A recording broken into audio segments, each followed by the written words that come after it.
বিভিন্ন নানা ধরনের ট্যাগ হাজির করা হয়। কিছুদিন আগে এনসিপি অফিসে ককটেল বিস্ফোরণ হয়েছে, হাসিনা সাধারণত খিচুড়ি দেয় পক্ষ থেকে। এই ধরনের কিছু ইস্যু আসলে তারা এই কাজগুলো করে ছাত্রলীগের লোকজন।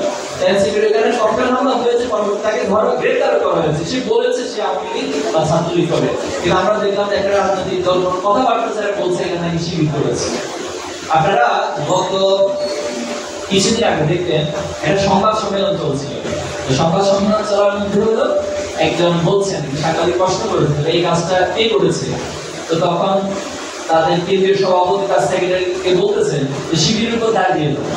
শিবিরের উপর দায় দেওয়া যে এত মজার একটা কাজ এবং সহজ একটা কাজ, এর চেয়ে সহজ আর কিছু হয় না। এই জন্য আমরা এই সমস্ত প্রোপাগান্ডার বিপরীতে ইসলামের ছাত্র শিবির আমরা মনে করি ইসলামের যে আদর্শ, ইসলামের যে আদর্শ সেই চর্চার মধ্য দিয়ে আমরা এই সমাজকে পরিবর্তন করবো ইনশাআল্লাহ।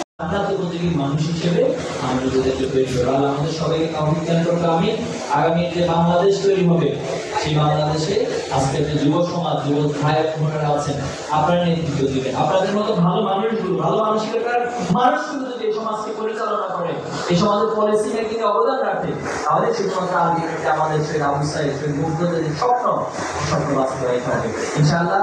আমরা বিশ্বাস করি আমরা পেরেছি, আল্লাহ তাআলা আমাদেরকে পারার সুযোগ দিয়েছে, এবং আমরা যদি আমাদের স্বপ্নের দিকে আপ্রাণ ছুটে যাই ইনশাআল্লাহ এই বাংলাদেশকে পরিবর্তন করে দিতে পারবো না ইনশাআল্লাহ।